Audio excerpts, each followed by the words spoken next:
How's everyone doing? So, Strength Chat episode 75, and today I've got a very special guest for you. Today I'm joined by a personal trainer who has numerous qualifications, has worked with a wide variety of clientele. He's been published in many magazines and websites, as well as teaching seminars all across the world. Today I'm joined by Dean Somerset. How are you doing? Living the dream, buddy. Thanks for having me on. No worries at all. What have you been up to? What have you been working on at the minute? How are things going? It's been a busy time. I'm doing a lot of in-person training, but Tony Gentlecore and I are also teaching even more complete shoulder and hip blueprints. We just did one in Philadelphia a couple of weeks ago. We have one coming up in Edmonton, Alberta, Canada this weekend coming up. And then we're off to Australia for 2 workshops in Sydney and Melbourne. So it's travel-wise and trying to get all that organized. Plus, I started building a conference that we're going to be hosting in Edmonton, where we're going to try to create kind of the premier conference for personal trainers and strength coaches north of the wall, so to speak. Game of Thrones is coming up to the end, so got to there, right? Yeah, absolutely. It has been. It's funny. I was training today, and the topics of Game of Thrones has been a conversation that we've had quite a lot. So do you travel internationally quite a lot then? Because obviously Australia, that's a bit of a big journey. Or how does it usually work? Yeah, it's going to be the other side of the world. So I've usually only gone as far as Europe for a lot of my travels. So now going to Australia is going to be a pretty big one to check off the bucket list. But international travel, I usually get 2 to 4 trips a year. Last year I did a big swing through Europe for a couple of weeks. This year we're going through Australia.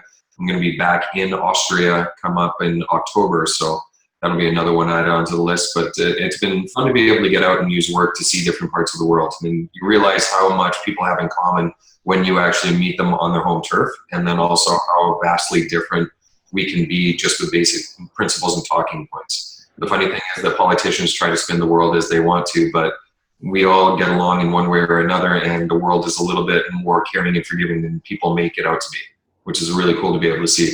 Yeah, absolutely. So will you be able to have a little bit of time away from the seminar to travel around a little bit of Australia and see a few sites? Or yeah, we're there for, I think I'm there for all of 10 days, and only 4 of those are teaching workshops, so we'll be able to get a little bit of time in. So I'm trying to find out what I want to do when I go down there, but the Great Barrier Reef is like a 3.5-hour flight away from Sydney, so might not be able to make that one work, but there's some other trips that I might be able to do, go to some zoos, see some animals that Canada doesn't have.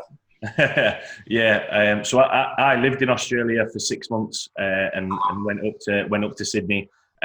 So going out to the suburbs like Manly is really nice. I think it is the Blue Mountains that are on the outskirts of Sydney as well. So plenty to do, and Sydney is a really, really nice, really nice city. Nice. So for everyone listening who might not know your background or how you become to get to the position that you're in now, do you just want to give a little bit of a background to yourself? I've always liked working out and lifting weights, so I figured why not make that a career. I started, initially I thought I would get into physiotherapy, but I didn't want to work just in the clinical elements of things, but I still found that teaching people how to come through injuries and get into a strength training or a conditioning benefit was kind of a missing link in a lot of the strength training world. So there was a lot of people who were the clinical side, and there was a lot of people on the training side, but there weren't too many people that knew how to get between those 2 realms. If it was a physiotherapist who was saying, oh, well, here's what I do in clinic, so now do this in the gym. But it didn't quite fit properly with what a lot of people were looking to do in a gym setting. So I tried to do as much as I can to fill the niche that wasn't quite being serviced properly. Yeah. Oh, nice. I must admit, from having followed your work for quite a while, especially the content that you put out there, and when you're on about bridging that gap, I know it's helped me quite a lot as a coach, which obviously just provides a little bit more value to the clients that I work with. So what obviously you mentioned that you've got quite a few qualifications behind you as well. Was the plan to get qualified as a physio, or how did it come about to actually start coaching and finding that balance? Well, like I said, I initially wanted to get into physio, so I was taking a lot of courses in high school that would lead towards that. But then I started thinking, well, I want to spend most of my time in the gym and not in the clinic. So I started leaning more in towards kinesiology, which gave me my degree. And then after that, I started training people and got a couple more certifications and credentials on top of that. So it's been something where once I figured out that I didn't want to spend all my time in the clinic, that kind of was the precipitous point that showed me that I should actually get into the gym a little bit more, and that directed me towards a kinesiology degree. Yeah. Oh, nice. So obviously we chatted a little bit, or I sent over the email before about the topics that I had in mind to have you on to chat. And you released a blog not so long ago, sort of about eccentric training. I think it was for hamstrings that you released a blog about. And a lot of people think that the eccentric training is mainly for muscle building. You know, yeah, I'm going to do 5 seconds on the way down for bicep curls and, you know, get a massive pump. Do you just want to chat a little bit about what is eccentric training and that it can be used not only for strength training but for other elements of fitness as well? Or training? Sure. So for those who don't know, there's 3 basic different types of muscle contraction. There's eccentric, which means the muscle is elongating under tension, concentric, where it's shortening under tension, and isometric, where it's just holding a position under tension. So eccentric training can become really powerful for injury rehabilitation purposes, but also for increasing strength loading over supermaximal physiological capabilities. So think like if I can bicep curl 50 pounds, but I put 100 pounds in my grip and then eccentrically lower down against that load, the neuromuscular control of that movement is higher than what the concentric load would be. So it's a different type of training stimulus. Great for hypertrophy, also great for strength training, also great for tendon health, also great for recovery of different lower body and upper body neuromuscular injuries. Another big component is if anybody trains any athletes, deceleration training is all eccentric. So getting somebody to learn how to run is great, but then also getting them to learn how to decelerate, slow down, stop. That's all eccentric based training. So you can do that in a slow manner or you can do it in a fast manner, but it's still something where you have to incorporate that into a training program one way or another. Now there's also a thought process that people will hit a wall of whatever their training program is, whether it's like bench press strength or leg press strength or whatever. So if you're only focusing on the concentric element of it, yeah, you'll eventually hit a wall or a plateau in your training phase. So changing things up where you focus more on the eccentric phase can be just enough of a stimulus where it actually creates a bit of a further progress into the training program that you're working on. Yeah, yeah. It's interesting you mentioned about the working with athletes as well, because it's sort of pumping the brakes, if you like, and because obviously when you're looking at injuries, it's done especially in working with athletes. It can be done at high speeds and with collision. So obviously, if you can't slow yourself down, yeah, you know, you're going to put yourself at risk of injury. When you mentioned in there about you know, if you potentially hit a wall for programming purposes, would you cycle through eccentric training every so often, or how would it work in terms of actual programming depending on the person's goal?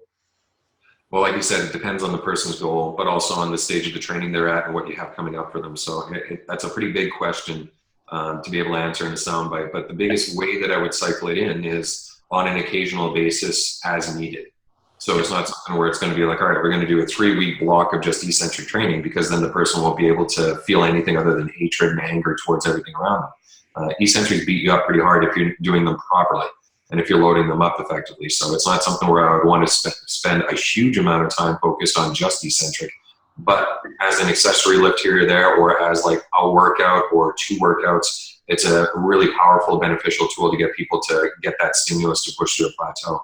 Now, for somebody who's going through something like an Achilles injury, where you want to be able to get them to load it up, but they're not quite able to have the strength for a concentric movement, get them to do like a 2-leg heel raise and then a single leg eccentric lower down, can help to develop some of that tendon stiffness and tendon stress that would help to build it up a little bit more than just doing concentric range. So depending on the individual, it could be like a part of a workout or an entire training phase for however long is necessary.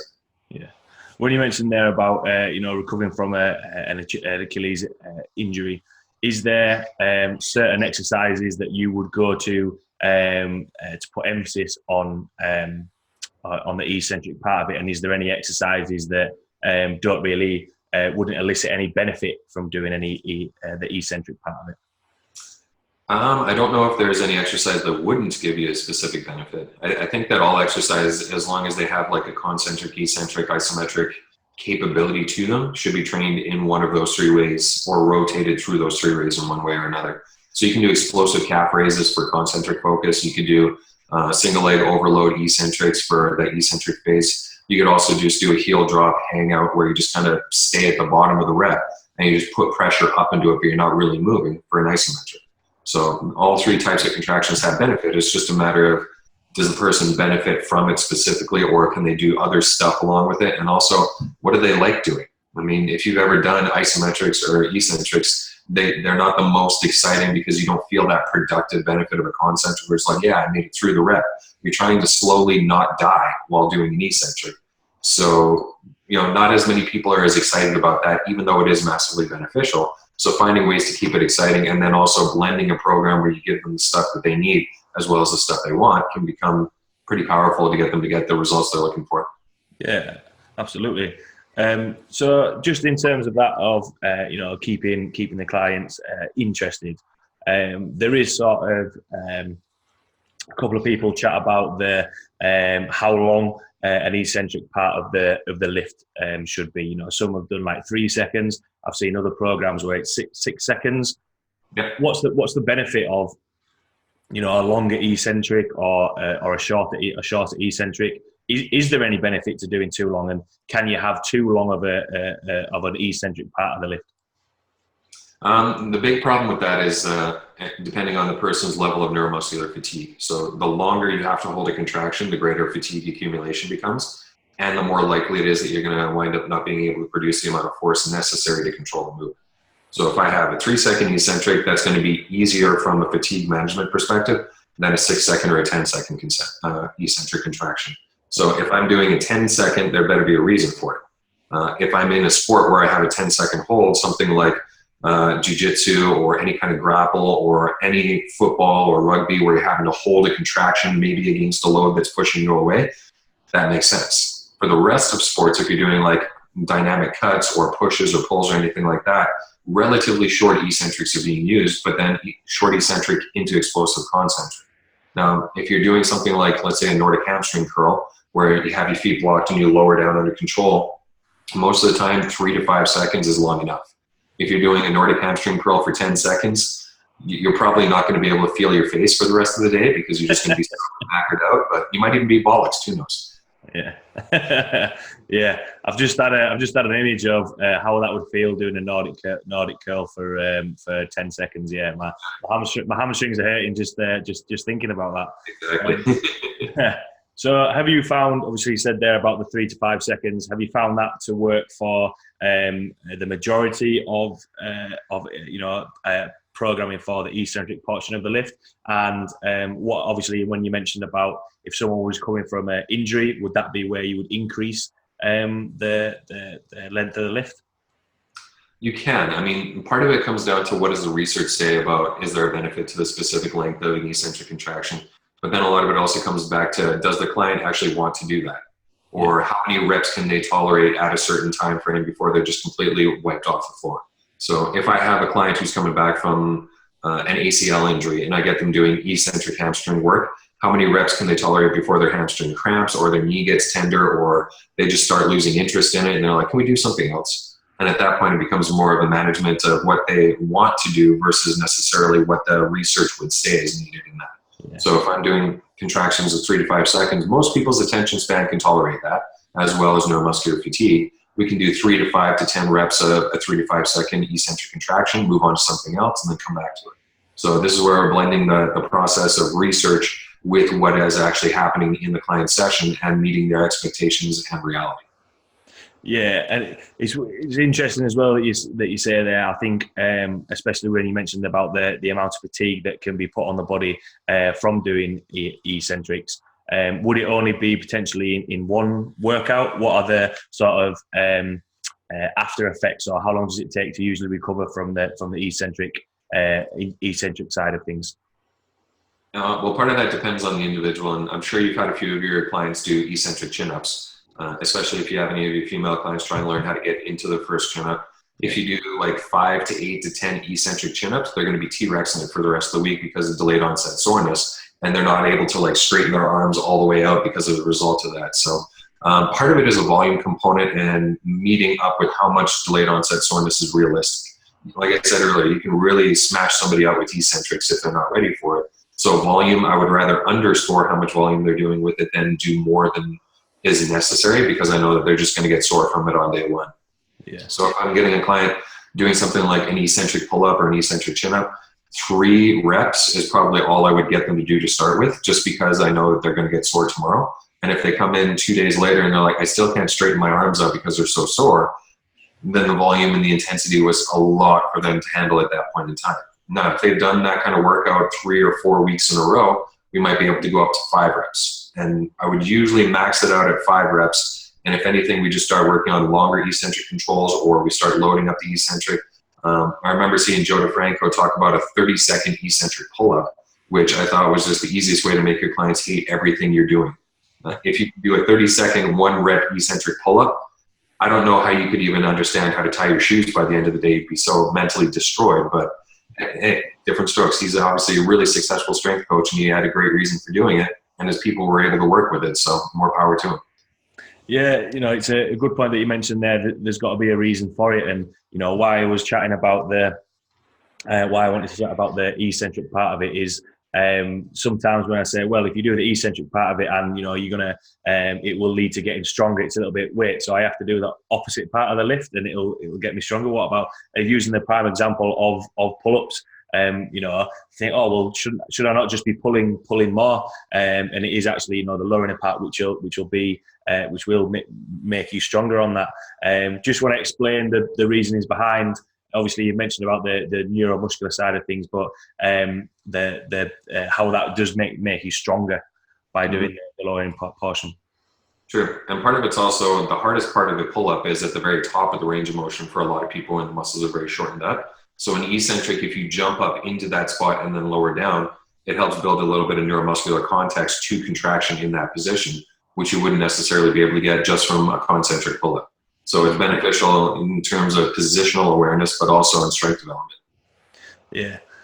It's what you're using for eccentrics. I quite like using it for pull-ups, and coming from a powerlifting background myself. Sort of tempo squats and that sort of stuff. The eccentric part of things can be really, really beneficial. So for everyone listening who are on my programs and have eccentric in the program, there you go. There's all the reasons for you. If you want to see somebody pass out, give them eccentric deadlifts. Do you know? I've never. I've done eccentric sort of RDLs and stiff-legged deadlifts, but no, I've never done. Have you used them? Have you used them yourself? Yeah, and they make you gray out pretty quickly if you're not careful with it, and if you don't know how to breathe properly through it. So, they're a lot of pressure, really high level. So it's something that's pretty difficult to work with. I mean, you could always do a speed concentric and then eccentric, slow, controlled tempo, but it just messes you up pretty hard. So what is the reasoning behind, just going on a little bit of a tangent, what's your reasoning behind using them? Because like I say, I've not really, I have seen them and I've seen other people use them, but I've never programmed them or done them myself. Well, part of it is there a technique breakdown on the concentric or eccentric motion where you want to spend a little bit more time focusing on it?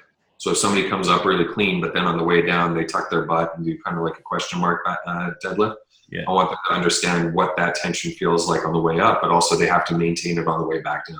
So because I don't really train people to drop a deadlift because I'm not looking to max them out for the most part. I want them to be able to stand up with it and then lower it back down under control. So for that, it saves the plates for one, and two, it just makes them understand that, the eccentric phase of that lift is still valid. I mean, where are most people going to hurt their back? And if they're bending down to pick something up, that's an eccentric exercise. Can you still develop some strength and control over that? Or is it going to be something where you're only powerful through concentric, but you can't load into position properly? So getting them to just understand how to maintain that position and maintain tension on the way back down. It might only be like a 2 or 3 second eccentric, but rather than just dropping the weight or accelerating the weight back down before, they just control it enough to make sure that they can say they own that rep. Yeah, absolutely. It's something that I've toyed around, thinking of using. But yeah, it's sort of um, it's probably a better tool than saying, because a lot of people, like you say, will drop the bar down and sort of forget that they actually have to finish the lift.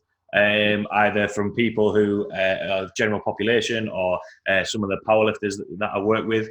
You can still. The main thing is, what I don't want them to do is injure themselves. So sometimes a lot of people lowering the deadlift just think once they've picked it up, that's it.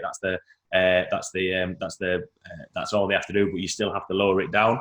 And as well, I've seen it before where people can have. I've had clients that will go really, really well through an entire set, and then on the last rep, they'll just go to crap because they think, oh well, that was my last rep. I can just put it down. Whereas the goal should be, like you say, you've got to own the reps that you're doing. So I might have a play around with it on the next block of powerlifting training.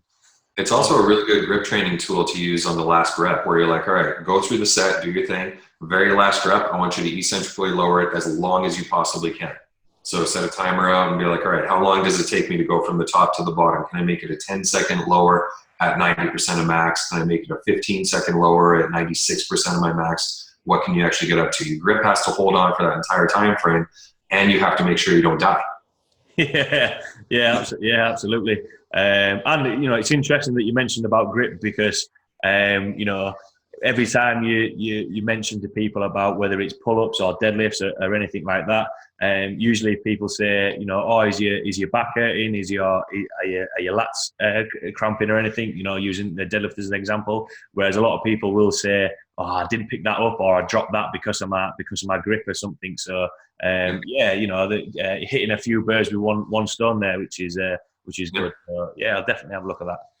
And if you can do double overhand, even better. Yeah. So obviously, you mentioned at the start of the podcast that delivering seminars with the shoulder and hip workshops, and you've put quite a lot of content out there about shoulder mobility and its importance.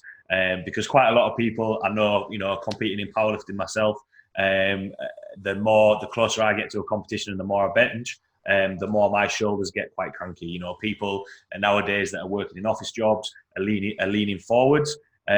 Just want to chat about the importance of shoulder health and how it can actually have an impact on other areas of training, and as well how your body moves. All right. So where do you want to start? I kind of get into the habit where I start off thinking, this is going to be one good question, and then I sort of bolt on a few more. Yeah, that the one statement you had there. Let's talk about shoulder health. It's like, okay, that's like saying let's talk about medicine. Where do you want to go? Shoulder health definitely important. No one likes to have sore shoulders at all, because when it comes to motivation to work out, if somebody has pain, it's going to decrease their motivation right out the gate because they think it's going to hurt more. When it comes to stuff like compound heavy lifts, positioning plays as much of a role as anything related to strength. So if you can't get into a position to get as much bone-to-bone contact as possible, you have to use your active support system as a passive support system, which it doesn't like doing. It's more about making sure that those areas can move with the active support system. That's why just having mobility through things like your thoracic spine, your scapula, sternoclavicular joint, acromioclavicular joint, neck positioning, breathing, all of that stuff plays a role in just getting into the best position possible, so that you can use bone-on-bone approximation to the best way that you can tolerate to move as many copious plates as possible. So a lot of the breathing element plays into thoracic mobility. Thoracic mobility plays into scapular positioning. Scapular positioning plays into where that humerus sits in the cup, and then that allows you to actually push weight. So you can push big weight without getting into a good position or focusing on breathing, but it's easier to do it if you focus on the other stuff first. Yeah, and ultimately, if you want to lift heavier, working on those things are gonna be important. It's interesting that you mentioned about breathing there. Do you mean sort of more of a lot of people will breathe with their chest rather than sort of diaphragmatic breathing can have an effect on the shoulder mobility and that sort of stuff? Yeah, they both can have an effect, but part of it also comes down to like not necessarily the mechanism of breathing, but what breathing allows you to do. So when most people think about breathing, they think of gas exchange. You're bringing in oxygen, you're pushing out carbon dioxide. Like you were saying, there can be chest breathing, there can be diaphragmatic breathing, there can be neck breathing or apical breathing from the shoulder blades. Does that breathing pattern produce mobility? It should. So when I inhale and exhale, my rib cage expands and contracts. If in accordance with how everything is moving properly, that's how mobility through thoracic spine, through the ribs is actually working. If I'm hunched forward and I'm limiting my diaphragmatic depression or rib expansion, that's going to limit thoracic mobility in one way or another, or it's going to limit intra-abdominal pressure development. So when I look at breathing, I use it as more of a mobility pump versus a gas exchange. If somebody has a problem with gas exchange, they're probably not coming into a gym. They're in a hospital somewhere. So if they're coming into the gym and they can breathe, great, that's taking care of the gas exchange problem. Now we have to think, when you breathe, do you actually create thoracic expansion? Do you create rib expansion? Do you create collarbone and sternal elevation? Do you get diaphragmatic depression? All that mobility stuff leads into positional changes that allows you to do something. So if I have somebody who can't breathe and get rib expansion, and I put them onto a bench press, what happens? Probably not going to get in the position I want them to get into yet. So then I have to start thinking, okay, well, do I need to do anything to get that person into position before we can start loading them up with a weight over top of their chest and they're still flexed into kyphosis? Yes. So if I can get them to work on breathing and that takes them out of a suprakyphotic state into more of that expanded rib elevated position, that gets them into position to bench press effectively, where we're not going to have as many problems on the shoulder, the neck, or any of that other funky stuff. So getting them into position is the goal of breathing. It's not about funky neuromuscular stuff. It's just like, can I get you to breathe and create a mobility pump through your thoracic spine, your ribs, so that you can get into the position I want you to be in, so that way you can bench press your face off. Yeah, interesting. Because there's a lot of stuff. There's quite a lot of content being put out there, a lot more about the breathing aspects of things. And when it's funny when you go through breathing drills with some clients, they were like, well, I breathe every day, and I was like, well, yes, so you should, or something's wrong, but but by able to get into that position, and then from there, would you look at adding in some other thoracic drills and shoulder mobility drills from the breathing aspect of things? Absolutely. And then when you look at different schools of thoughts like Pilates or Developmental Neuromuscular Stabilization or Postural Restoration Institute, they all start with, can you breathe and get into position? And then we can change the position, then we can load the position, then we can make velocity happen on the position. But the key component is, can you get into position first? Yeah. So I don't think anyone out there would disagree with me when I say, if you lay down on the bench with a thoracic spine that looks like this, and your head 6 inches off the bench and your shoulders rolled forward, you're probably in a bad position to bench press. Yeah. So if we were to start loading that up, it would be a bad day. Can we get you into a position where you're in a better spot to bench press? Thoracic spine extended, chest up, shoulders back, set into the bench. Then we can start loading you up. But if we start trying to load you up before you can get into that good position, what's the point of it? We're just kind of pushing our face into a wall and wondering why we have a headache. It's not going to work all that well. So get into a better position first. And if you can't get into that good position because surgery or structural limitations or age-related restrictions, cool. Don't do that exercise. Do something else that'll do similar. I can do a standing cable press with a client and work their pecs in pressing motion as effectively as a bench press with fewer side effects. So it's a cost-benefit balance as far as what I want them to actually go through and whether it's important to them, and also whether I can get them into that position.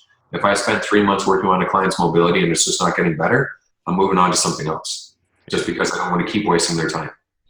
Yeah, absolutely. And the point that you said there, if they can't get into that position first, then look at doing something else instead of trying to keep forcing something that isn't going to happen. Just on that note, there is quite a lot of tests that you can use for shoulder mobility. For example, for the general population clients that come into the gym that I work at, we use the FMS. So, the shoulder rotation, internal and external rotation of the shoulders.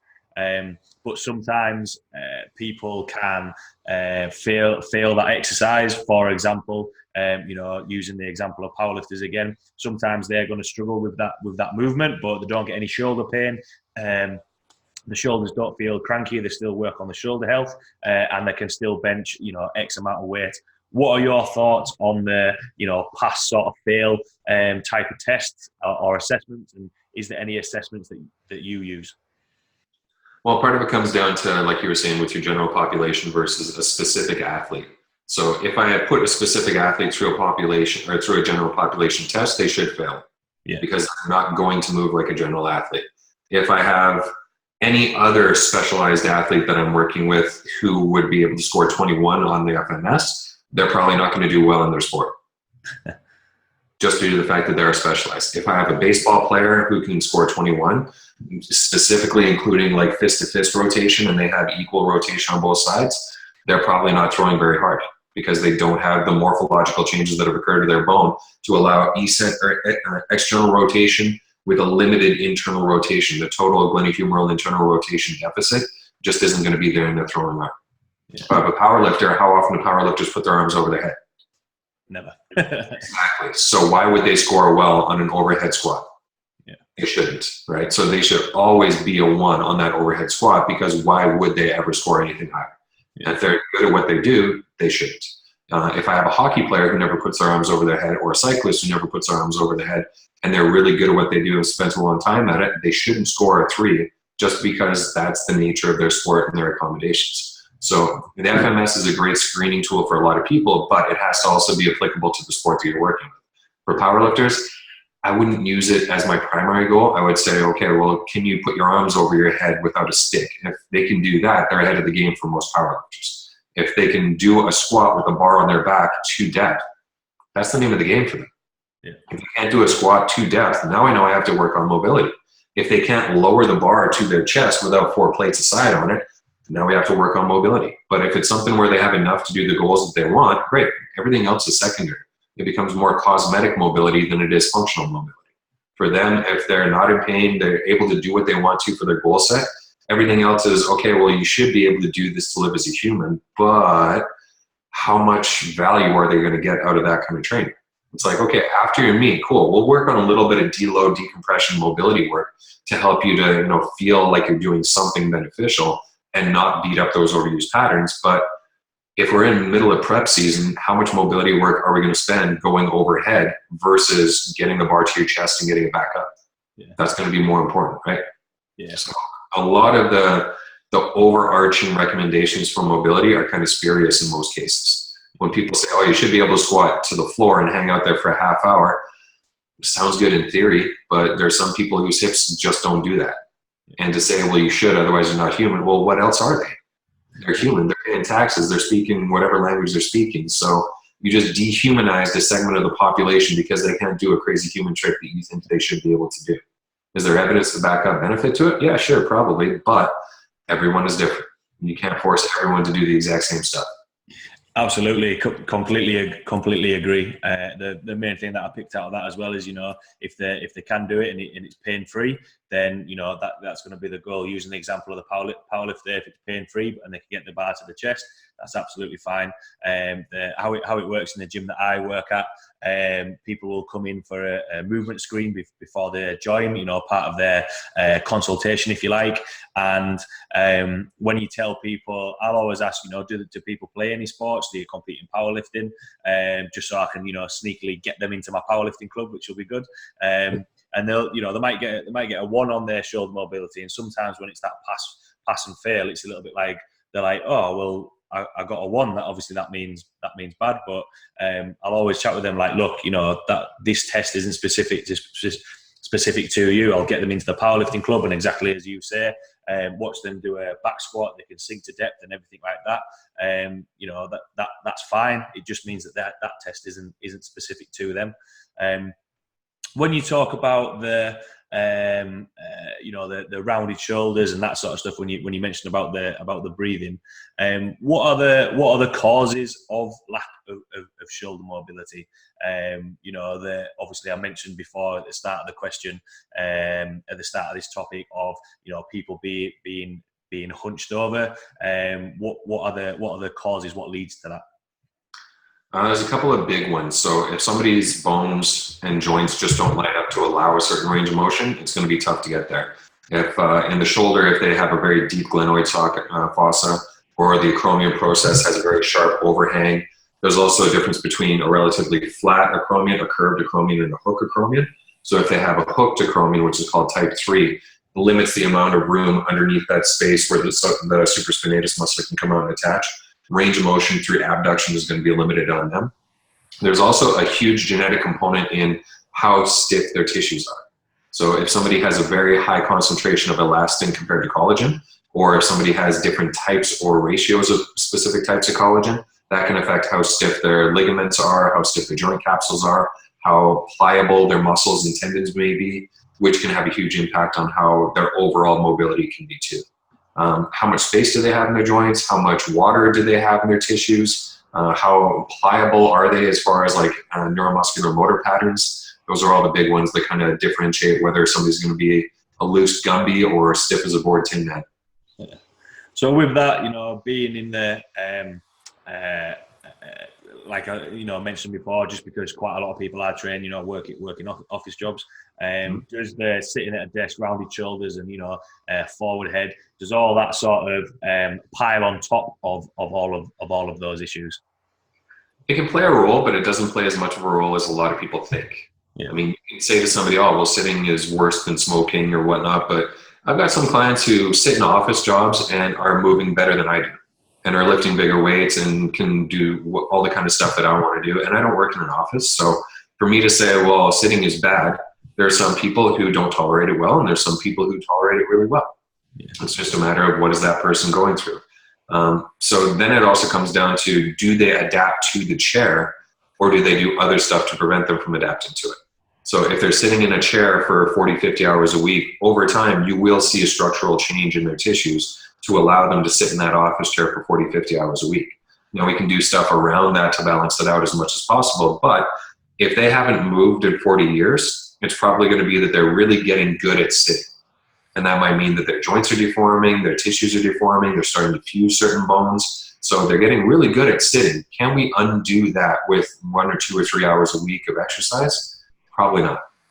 We might be able to slow that degeneration. We might be able to restore some movement in certain directions or restore some positional strength, but we're not going to reverse structural changes as quickly as they develop them over the last 40 years. So then it comes down to, okay, well, what can you do today?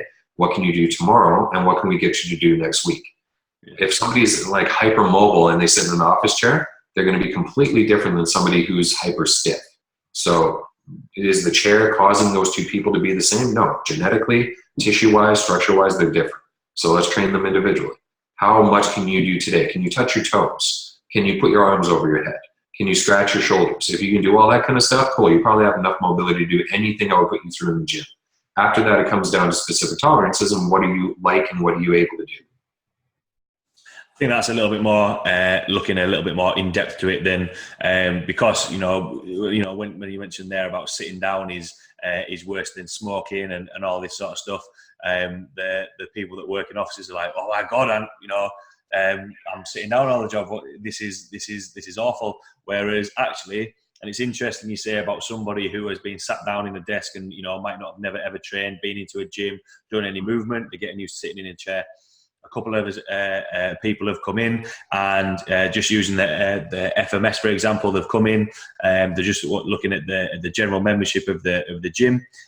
What do you do? Work in an office, and they get a 3 on their overhead squat. What do you do? Well, I do X, Y, and Z outside of the gym. Somebody else has walked in. What do you do outside of the gym? What do you do outside of work? I've never been in a gym before in my life. I think it does. Exactly what you've been saying. It's you've got to have a look at what they've done before and look at their movement rather than just thinking, oh well, I sit down I sit down at work, and then I go home and I sit down at home, and then I lie down. I lie down and go to sleep at home. Looking at and treating the person individually, as opposed to just a one size fits all model. And that's why you do a screen on them. So obviously, you've posted numerous videos of shoulder health exercises. I'll break this into two questions rather than doubling it up. In terms of using myself as an example, I keep on top of my shoulder mobility as much as I can. I'll always keep that there in the background. And do you think that these things should be just bubbling underneath the surface as people are training, or should there be ever a point where you don't have to work on those things? What are your thoughts on that? There's two times that you want to work on it. One is when you absolutely need to, and then one is as maintenance so that you can continue to. Mm-hmm. So when you absolutely need to, let's say that you're looking to do Olympic lifting and you have to get your arms over your head for both exercises. If getting your arms over your head is tough, work on that mobility, because it's obviously meeting up with the goal standard that you want to be able to hit. So that's a time when it has to be done. So what that means is that you work on it every single day until it gets to the point where you can put your arms over your head with load and do the stuff you want to do. The once in a while maintenance stuff is, okay, now you can get your arms overhead with load. How often do you want to work on shoulder mobility? Well, think about like how often would you go to the dentist, or how often would you get your car tires worked on or your oil changed? Not every day, but still regularly enough to be able to say it's getting done. Yeah. So if I'm brushing my teeth every day and flossing every day, how often should I need to go to the dentist? Probably not every week or every month, maybe twice a year. So hopefully work on mobility a little bit more frequently than that. Or anytime that you're doing a warm up or a cool down as a self-audit. So if you're able to come into the gym today and you say, oh, the shoulder mobility drill, wow, this feels really off today. It's a good self-audit to say, okay, maybe spend an extra 5 minutes on mobility versus just jumping right into max reps on the bench. If you come in and you're like, you know what, I'm moving really good. You don't need to spend more time on it. I mean, you could spend 20 minutes warming up, but if you're already moving fine, what are you doing more? It's like, how much further should you be able to shut the door? Yeah. Once the door shuts, the door shuts. You don't need to press harder to make the lock click further to get better. If it shuts, great. If it doesn't shut, okay, now you got to work it. You got to do stuff to get it to shut. But if I can get my arms overhead and squat, how much further do I need? If I can bench press and get the bar to my chest, how much further do I need? Back squat in a low bar position, I'm there. So if I can do the stuff that I want to do, how much more mobility is going to benefit me? Yeah, probably not much. Yeah, absolutely. Just the explanation that you had there just goes to show that, or reinforced to me that actually I'm not going too far wrong in terms of what I program and tell clients. What I like to think of it is that, for example, I had a client come in and he wanted to get involved in some strength training, and the best way I can describe it was a little bit like a puppet on a string. If someone had let go of the string, he just used to crumple. So there was quite a lot of dosage, if you like, of core training, having that core stability, and then gradually it's still there in the background, but not as much as it was at the start, because a lot of people will mention, oh, well, why do I still have this exercise in there? And it's like, well, exactly like you say, the analogy of brushing your teeth. We still need to keep that on there. When it gets to a point where you walk in and think, oh, actually, it's fine, right? Then we're not doing that today because you're already better at it. So, I like that. I like that analogy. And then the second part of that question is, do you have any go-to or favourite shoulder mobility exercises that are your go-tos, if you like, that you've used quite a lot, or has it varied? It varies depending on the individual and what they can tolerate. So things like anything involving thoracic extension or rotation is a good starting point. Wall slides to encourage scapular upward rotation. I2IW raises just to work on scapular posterior tilt and positioning. Prone shoulder rotations. Then there's also screwdrivers. There's dozens of them out there. But a lot of it just depends on what's the goal. Are we working internal, external rotation? Are we working scapular tilt or thoracic positioning? a lot of those are really good, powerful ones to work through. And I'm sure that anyone who's listening to this, if they have no idea what those exercises are, I'm sure they can either go on my YouTube and type in those names, or go on Instagram and find stuff like that. But yeah, they're good ones to throw in the mix. Those are usually the go-tos. Would you recommend for everyone listening, if they do have cranky shoulders and they might have been working on different exercises for the shoulders, would you recommend them to play around with exercises and basically experiment to see what makes their shoulders feel better, or would you recommend them doing an assessment to see actually what the issue is? Always play. Always look to just see what you can do and see what feels different.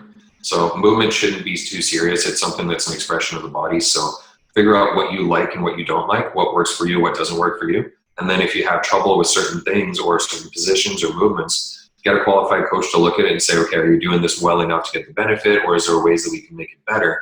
Or is it something that just isn't going to fit you properly? So, I mean, always play with stuff and figure out what you like and what you do, because that's how learning happens. It's not through being told what to do all the time. It's about figuring out, hey, I like doing this. When I do it this way, it feels this. When I do it that way, it feels that. So what's the difference in between the two? So play as much as you possibly can. That's all that I do all day long anyways. I get adults to learn how to play. And then once they can do that, then we get structure on top of that. And then they learn the structured benefit of the play, and away we go. Yeah. Yeah, I quite like. I think it's sort of an undervalued aspect, really, of learning how to play. I've started sort of sometimes at the end of a program, I've just started calling it freedom, just to be like, right, instead of me programming some conditioning, freedom. Go and have a play. Go do something. And sometimes people are a little bit scared of it, but it's gradually coming up that. They enjoy that and enjoy that type of freedom. And as well, what I find interesting when you mentioned there about go and have a play and what feels good. When people usually ask me for an exercise of, I'm struggling with this. Do you have any exercises to help? I usually give them 2 or 3, and they're like, is there not just one? And it's like, well, I want to give you 2 or 3 so you can go and play around with 2 or 3 of them and find out what works for you, because exactly what we've just been chatting about. It's not a one size fits all. It does depend on the person, and that one exercise might work for somebody else compared to this exercise might not work for them. So that's another topic ticked off on the shoulder mobility. The last topic that I wanted to chat about is dead bugs.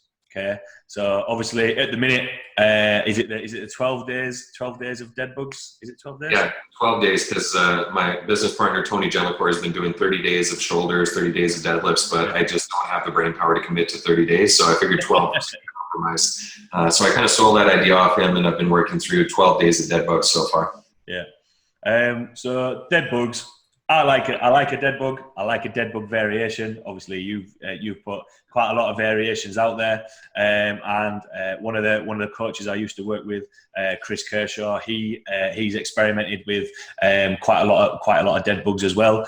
And it always sort of gets me a little bit when people think, oh, well, dead bugs are really, really easy. And it's like, well, sometimes you're probably not doing it right if it feels really, really easy.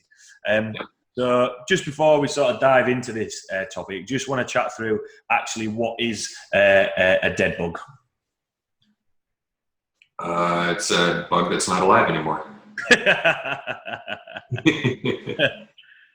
Like, what are you asking as far as like what's the purpose of the exercise? Yeah. So what is the what is the exercise? What is the exercise for? Typically, it's to teach people how to brace their abs against spine extension as their arms and legs move. But it can also be a really powerful way to get people to sync up their breathing with arm and leg movement. Also to just get range of motion out of the hips without getting range of motion out of the spine, range of motion out of the shoulders without the spine. It's a great warm-up for core before doing heavier lifts like squats or deadlifts or whatnot. It gets people to think about their movement rather than just going through the reps. So there's a lot of really cool benefits to doing it. It's just a matter of, does it match up with what that client's looking for or what they need. So if someone, if you, for example, if one of your clients was to mention, I'm doing a dead bug, but I actually don't feel it. I don't feel anything. I just feel like a bug rolling around on the floor. where do sometimes people go wrong with delivering or performing dead bugs? Part of it comes down to how much intent do they have behind the exercise. So you can make any exercise a 1 rep max effort. So if I have a client who's just kind of flying along and they're talking, I'll take my fist and put it in their stomach and start pressing down. So it's not something where I'm trying to be malicious or like trying to actually punch them, but I'm trying to get them to push back against me with their abs and to brace against it. I'll tell them what I'm doing beforehand, so it's not just being creepy, my creepy pants coming up and just hanging on their tummy. It's like, I want you to flex your abs, I'm going to push my fist into your stomach, and I want you to push back against it. So then we get into a tug of war of how much can I push and how much can they push back. When it gets to the point where they're kind of shaking a little bit, and I say, okay, now move your arms and legs, but don't let me push my fist deeper. They're fighting, they're working hard, and they're hurting everything that I want them to. Then when I take my hand away and say, do that again, same level of intensity, now they understand what's going on. I've yet to have a client say a dead bug is too easy when I put a fist in their stomach and start pressing down. Yeah. So on that note, would there be obviously we looked at the progressions of dead bugs that you've used. What would be have you ever had to regress a dead bug from just the body weight opposite arm, opposite leg, and what are the regressions? Absolutely. I've got a lot of clients, if they have had abdominal surgery or if they've had a hip replacement, they're not ready for a full version of a dead bug. So there's a couple of ways that we can do that, where they keep the knee bent on the table and then they just raise the foot up and then put it back down again. And there's also ones where they brace and then keep their feet on the table and just let the knee sag out to the side and then come back up. Or ones where they just brace and then relax and then brace and relax. That's sometimes enough for some people. And if I can get them to work on that kind of stuff, it doesn't have to be legs in the air moving around. Sometimes having those extra points of contact are enough of a regression that they don't need anything further. And then on the opposite end of that scale, what about the progression side of things? Because obviously there's some where you're holding a band or a cable machine and all that sort of stuff. How much of that was, obviously you mentioned when we were chatting before about the shoulder mobility, it came down to just playing around. How much of those variations came from playing around and stumbling across something that actually is quite a good workout? Part of it's playing around, but then part of it's also seeing what other people out there are doing.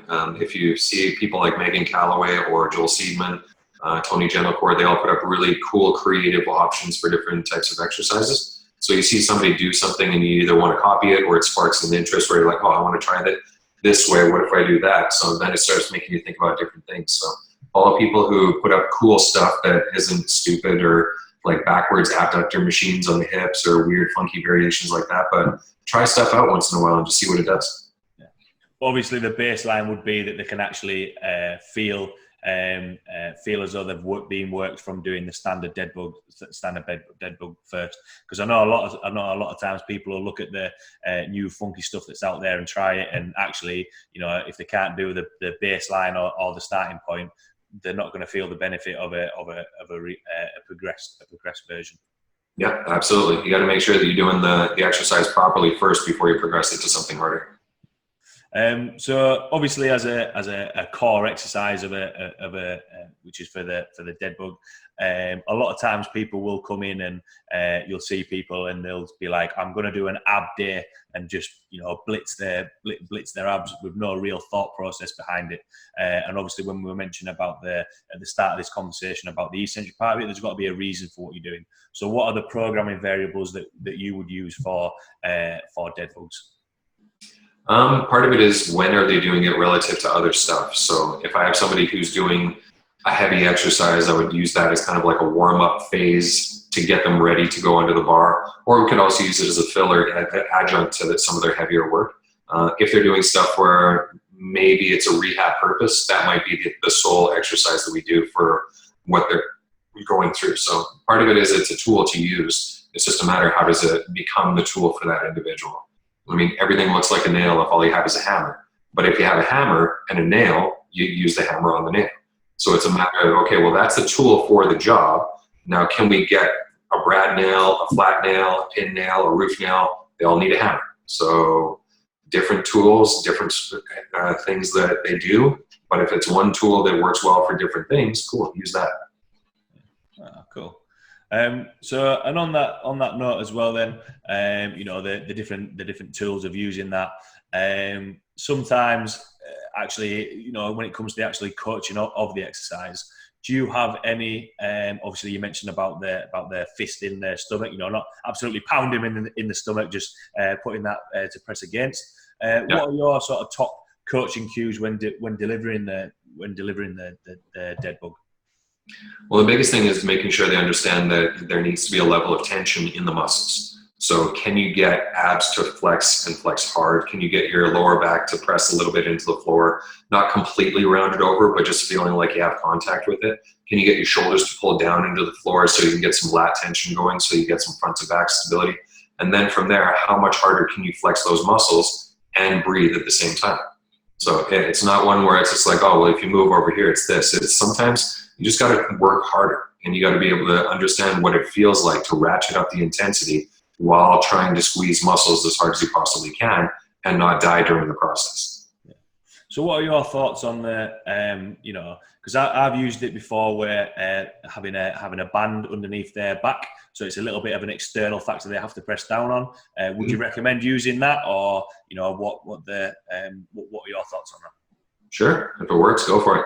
Sometimes I'll put my hand under the lower back and say press down in my hand. Cool. If I have a band handy, that would make things good too. But if it works and it gets you what you're looking for as the coach, any external feedback or any external cue is going to be valid if it works. If it doesn't work, then move on to something else. Yeah, absolutely.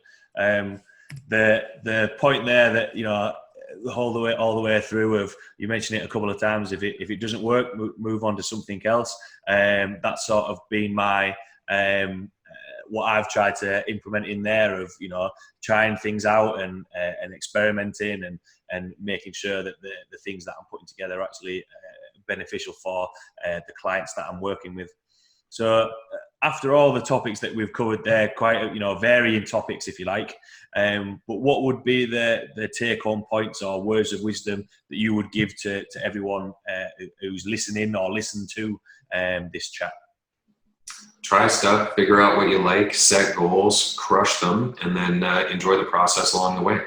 It doesn't have to be anything, one specific element. Nobody gets a chance to live your life, so don't worry about setting goals that meet anyone else's expectations. They have to just meet yours. So do the best you can with what you have, and just have fun with the process along the way.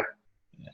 That's quite a nice, concise sort of finish, if you like. You know, there's what I like about obviously you mentioned at the start about, you know, the qualifications in kinesiology and that sort of stuff, and sometimes it can get a little bit, I know from, you know, being at university myself, you can get thrown away with, you know, all the big words and the scientific behind it. But what I like about the content you put out there is that you put it in terms that people can, you know, understand, and that's what I've tried to, you know, do with the clients I've worked with. So for everyone listening who might want to see, obviously you mentioned about the shoulder mobility exercises that are on your YouTube channel. If anyone wanted to have a look at the content that you put out there, I've got any questions or anything like that, where can people find you? YouTube, Instagram, Facebook. Just type in Dean Somerset. You'll probably find me on there. My website, deansomerset.com. And yeah, that's where I do most of my public content. For everyone listening, 100% look at the work and the content that Dean put out there. As a coach and as a lifter myself, it's massively helped me. So 100% I would recommend looking at the content and work that he's put out. Thanks a lot for taking the time to chat with me. As a coach I've followed for a while, I've been looking forward to chatting to you since we set it up. So yeah, thanks a lot for taking the time to chat with me. Thanks a lot to everyone listening, and I will see you all next week.